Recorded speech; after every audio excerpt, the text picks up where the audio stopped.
কাইফা তাকফুরুনা বিল্লাহি ওয়া কুনতুম আমওয়াতা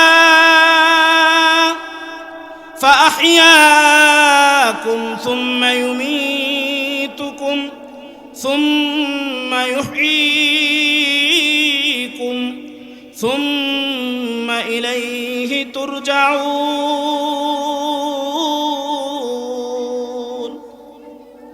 আল্লাহ তাআলা বলেন বান্দারে আমি রব এমন এক মালিক যে মালিক আমি আল্লাহ তোরে দুনিয়ার জমিনের মধ্যে পাঠাইলাম আসমানের দিকে নজর করে তাকায়া দেখো আমি আল্লাহ আসমান বানাইলাম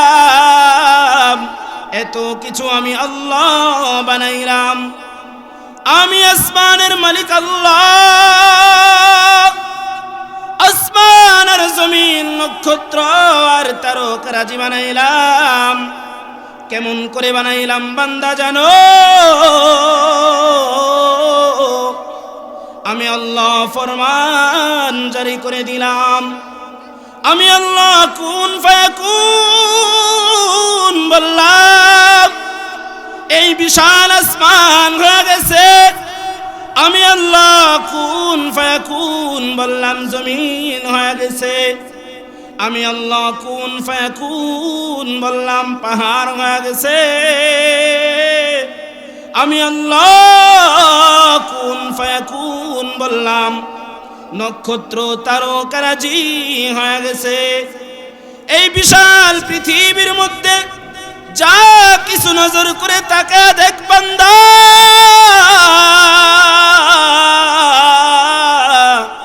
এই সব কিছু আমি আল্লাহ ফরমান জারি করে বানাইলাম কিন্তু বান্দারে তোরে বানানোর ক্ষেত্রে আমি আল্লাহ ফরমান জারি করে বানাই নাই হুকুম জারি করে বানাই নাই আমি আল্লাহ কুন ফায়াকুন বললাম সাত তবক আসমান জমিন সব হয়ে গেছে কিন্তু বান্দা তোরে বানানোর জন্য আমি আল্লাহ ফেরেশতাদের মাধ্যমে মাটি সংগ্রহ করলাম বান্দারে আমি আল্লাহ ডিজাইন করে করে বানাইলাম কোনদিন দরখাস্ত করো নাই মালিক আমার দুইটা হাত দরকার আমি আল্লাহ তোরে দুইটা হাত দিলাম কোনদিন বলো নাই ওগো আল্লাহ আমার দুইটা পা দরকার আমি আল্লাহ তোরে দুইটা পা দিলাম কোনদিন বলো নাই মালিক আমার দুইটা কর্ণ দরকার আমি আল্লাহ তোরে দুইটা কর্ণ দিলাম কোনদিন বলো নাই আল্লাহ আমার সুস্থ মস্তিষ্ক দরকার আমি আল্লাহ তোরে সুস্থ মস্তিষ্ক দিলাম বান্দারে দুনিয়ার জমিনের মধ্যে চলার জন্য যা যা প্রয়োজন তোর আমি আল্লাহর কাছে কোনোদিন বলো নাই কিন্তু আমি আল্লাহ রহমতের নজর দিয়া তাকা দেখলাম বান্দারে তোর দুইটা চোখের প্রয়োজন আমি আল্লাহ দিয়া দিলাম তোর দুইটা হাতের প্রয়োজন আমি আল্লাহ দিয়া দিলাম তোর দুইটা কানের প্রয়োজন আমি আল্লাহ দিয়া দিলাম যা যা প্রয়োজন আছে তোর আমি আল্লাহ সব কিছু দিলাম বান্দারে কাইফা তাকফুরুনা বিল্লাহি ওয়া কুনতুম আমওয়াতা এরপরেও কেমন করে আমি রবকে অস্বীকার করো বান্দা তুই ছিলি মৃত ফাহিয়াকুম আমি আল্লাহ হায়াত দিলাম সুম্মা ইউমিতুকুম আবার মৃত্যুবরণ করবে সুম্মা ইউহয়িকুম কবরে আমি আল্লাহ আবার জীবিত করব। সুম্মা ইলাইহি তুরজাউন,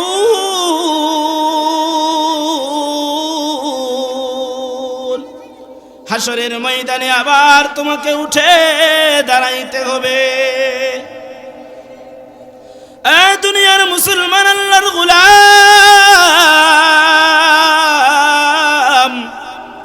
ডানে বামে নজর করে তাকায় দেখো, তোমার আমার মালিক আল্লাহ কত মানুষকে অন্ধ বানাইছে, কত মানুষকে বুবা বানাইছে, কত মানুষ ল্যাংড়া হাঁটতে পারে না, কত মানুষকে পাগল বানায় ছাইরা দিছে। তোমার এত সুস্থ সবল করে বানাইছে কে? আল্লাহ। যেই মালিক তোমারে এত সুন্দর করে বানাইছে, ওই মালিক কি এমনি এমনি বানাইছে নাকি উদ্দেশ্য নিয়া? এমনি বানাইছে না উদ্দেশ্য আছে? উদ্দেশ্য আছে। কিচ্ছু ছিল না, দিছে কে? আল্লাহ। কেন দিছে? একটা উদ্দেশ্য নিয়ে দিছে। এখন উদ্দেশ্যটা কি? কি উদ্দেশ্যে দিছে? আল্লাহ পাক রব্বুল আলামিন কুরআনুল কারীমের মধ্যে বলেন, ওয়ামা খালাকতুল জিন্না ওয়াল ইনসা ইল্লা লিয়াবুদুন।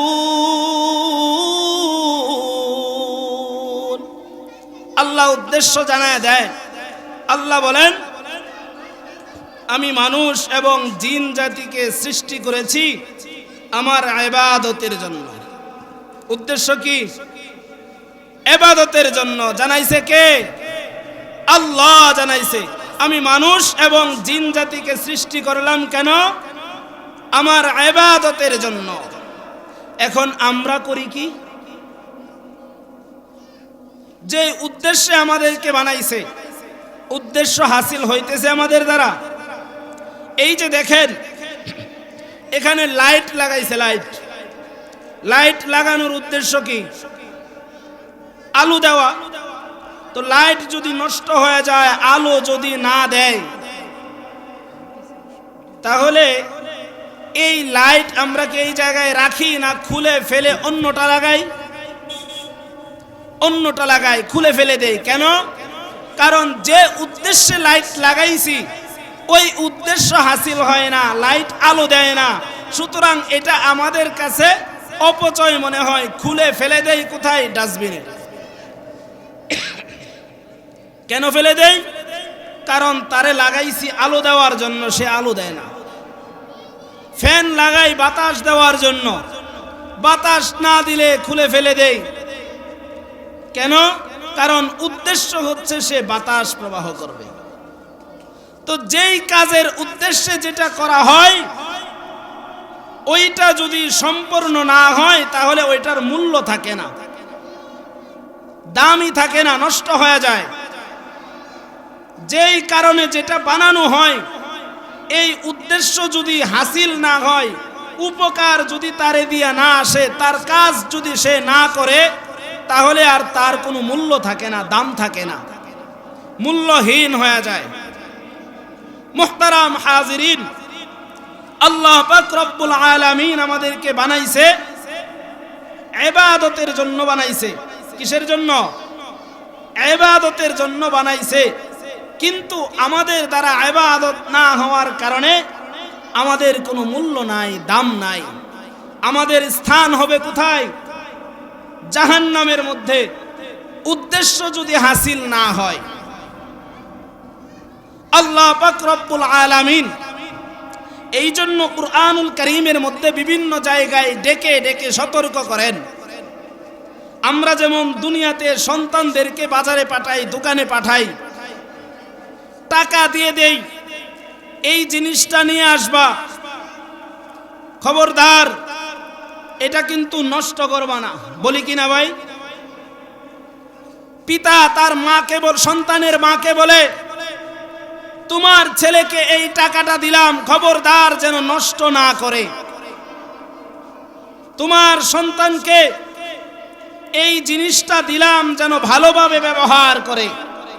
বাবা অনেক সময় ডেকে ডেকে মাকে বলে কিনা, এই তোমার সন্তানকে বলে দিও এটা কিন্তু অনেক কষ্ট করে কিনে দিছি, যেন নষ্ট না করে। তো আল্লাহ পাক রব্বুল আলামিন এরকম মুহাব্বত করে, বড় মায়া করে, বড় ভালোবেসে আল্লাহ তাআলা বলেন, কুল হুয়াল্লাযী আনশাআকুম وجعل لكم السمع والأبصار والأفئدة قليلا ما تشكرون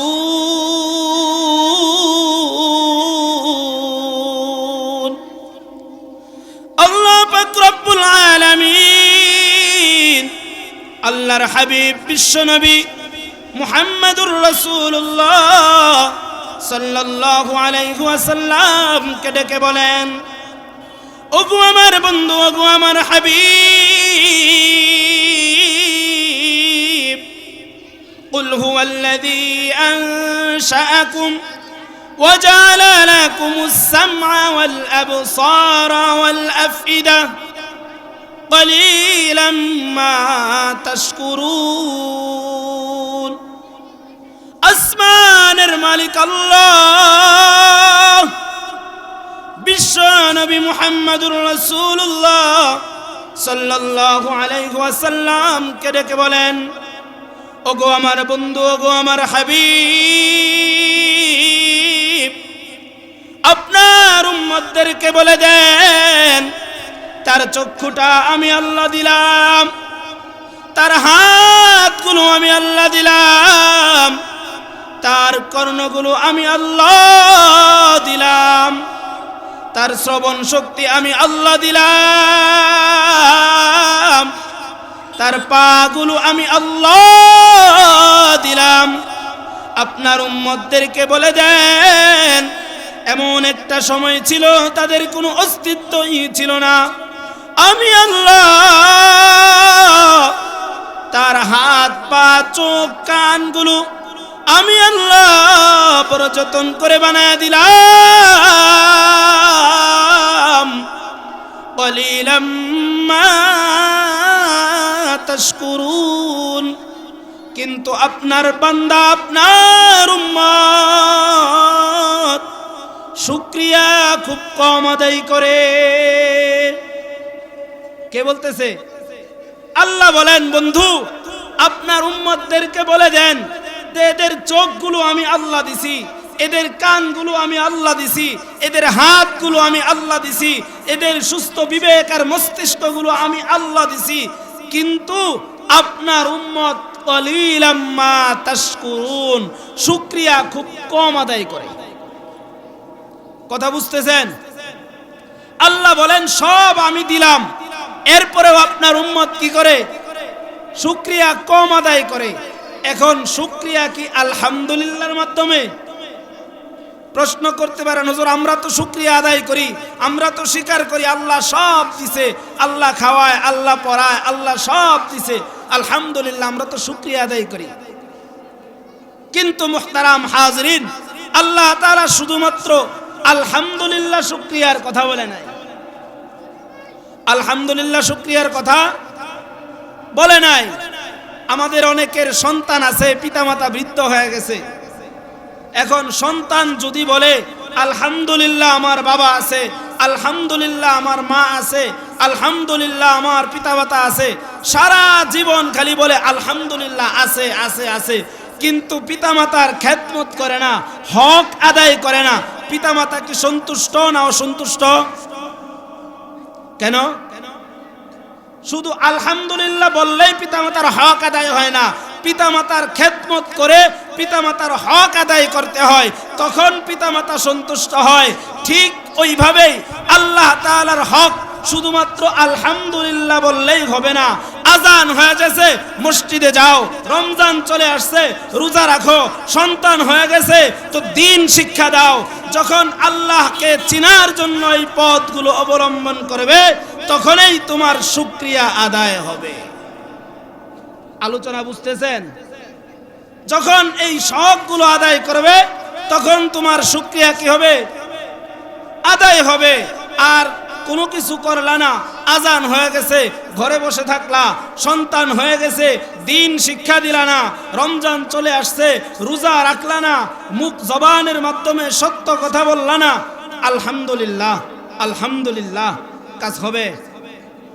কথা বলেন না, কাজ হবে? হবে না। কারণ এক একটার এক এক কাজ আছে, এক একটার এক এক দায়িত্ব আছে।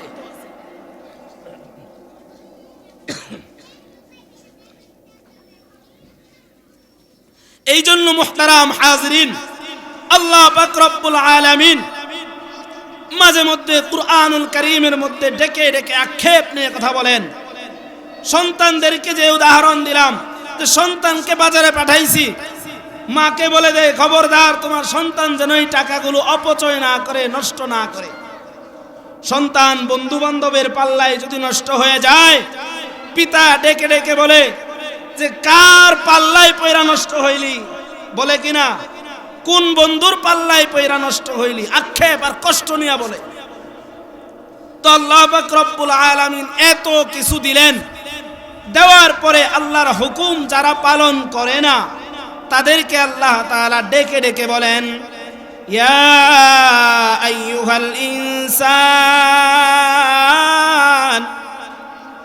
আল্লাহ বলেন ইয়া আইয়ুহাল ইনসান মা গররাকা বিরব্বিকাল কারীম।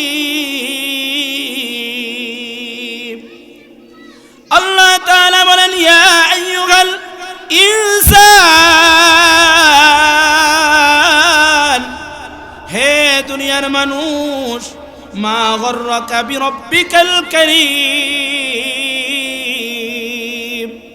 দুনিয়ার কোন মায়ায় পড়ে, দুনিয়ার কোন ভালোবাসায় পড়ে আমার মতো মহিমান্বিত রব থেকে দূরে সরে গেলি। তুই তো বান্দা এমন ছিলি, তোর কোনো অস্তিত্ব ছিল না, আমি আল্লাহ তোরে অস্তিত্ব দিলাম। তোর কোনো শক্তি ছিল না, তোরে শক্তি দিলাম। তোর কোনো বিবেক ছিল না, আমি আল্লাহ তোরে বিবেক দিলাম। বান্দারে,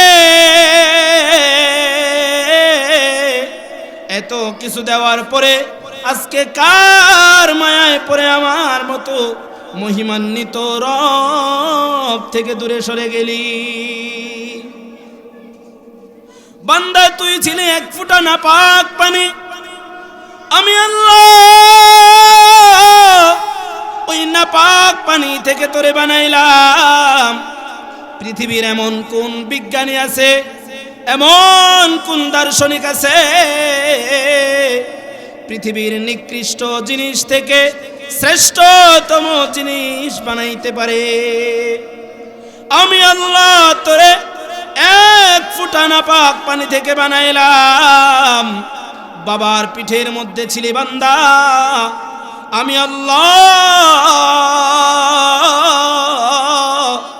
কুদরতি ভাবে তোরে মায়ের পেটের মধ্যে নিলাম।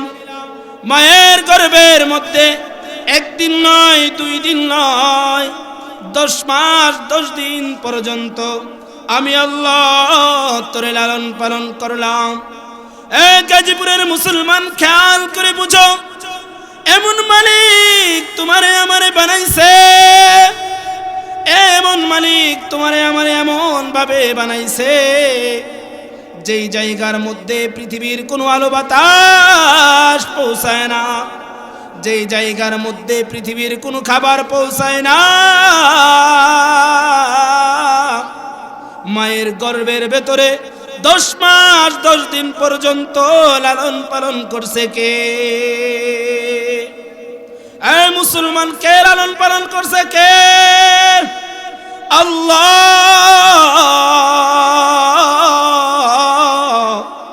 10 মাস 10 দিন পর্যন্ত এমন একটা জায়গার মধ্যে তোমারে আমারে লালন পালন করলেন যেই জায়গার মধ্যে পৃথিবীর খাবার পৌঁছায় না,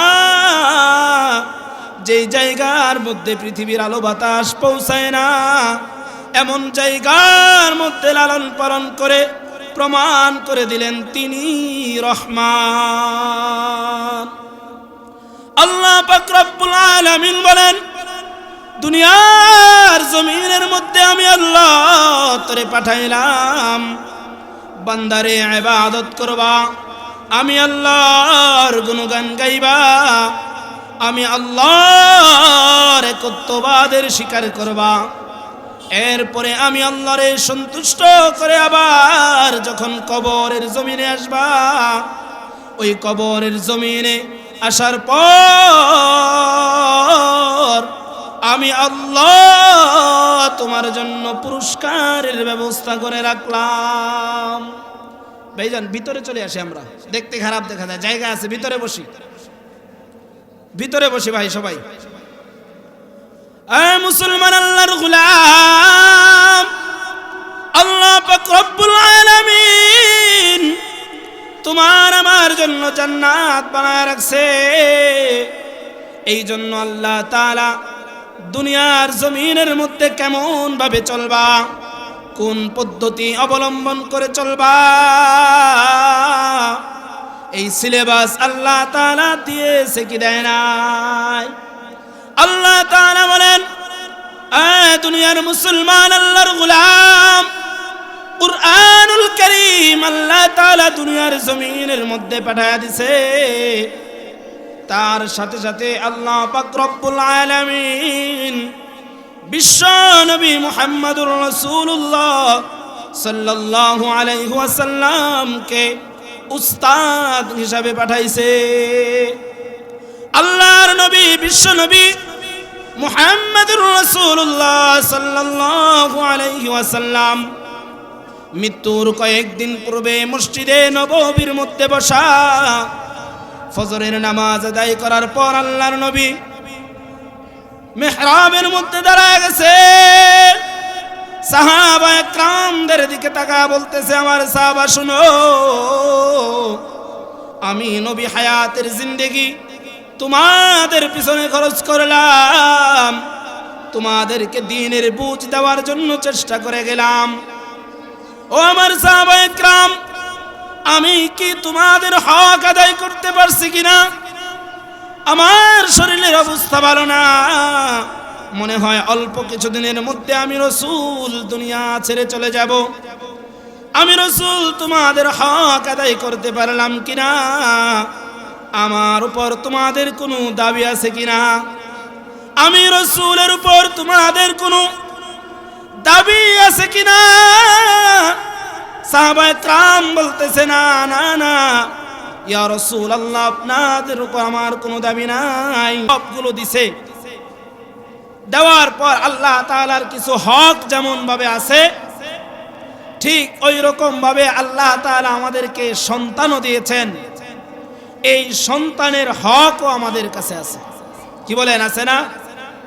এই সন্তানগুলোর হক আমাদেরকে আদায় করতে হবে। আল্লাহ পাক রব্বুল আলামিন কুরআনুল কারীমের মধ্যে বলেন, وقال الذين كفروا ربنا أرنا الذين أضلانا من الجن والإنس نجعلهما تحت أقدامنا ليكونا من الأسفلين। আল্লাহ তাআলা বলেন, হাসরের ময়দান যখন কায়েম হয়ে যাবে, যখন জাহান্নামের ফায়সালা হয়ে যাবে, তখন সন্তানগুলো ডেকে বলবে, ওগো আল্লাহ, আমাদেরকে জান্নাতে দিবেন, জাহান্নামে দিবেন, কোনো আফসোস নাই, কিন্তু আমাদেরকে দুনিয়ার জমিনে যাদের অধীনস্থ বানায়া পাঠাইছিলেন, আমার বাবা, আমার মা, আমার বড় ভাই, আমার বড় বোন, যারা আমার অভিভাবক ছিল, তাদেরকে সামনে আনেন এবং তাদের ঘাড়ের উপরে পাড়া দিয়া জাহান্নামে যাব। কেন বলবে? সন্তান বলবে, তারা আমাকে কোরআন শিক্ষা দেয় নাই, তারা আমাকে হাদিস শিক্ষা দেয় নাই, তারা আমাকে ইসলাম শিক্ষা দেয় নাই, সুতরাং আগে তাদেরকে আনেন, তাদের ঘাড়ের উপরে পাড়া দিয়া তারপর জাহান্নামে যাব। তারা আমাকে কেন শিক্ষা দিল? এই জন্য সন্তানদেরকে কোরআন এবং হাদিস শিক্ষা দিবেন তো ইনশাআল্লাহ?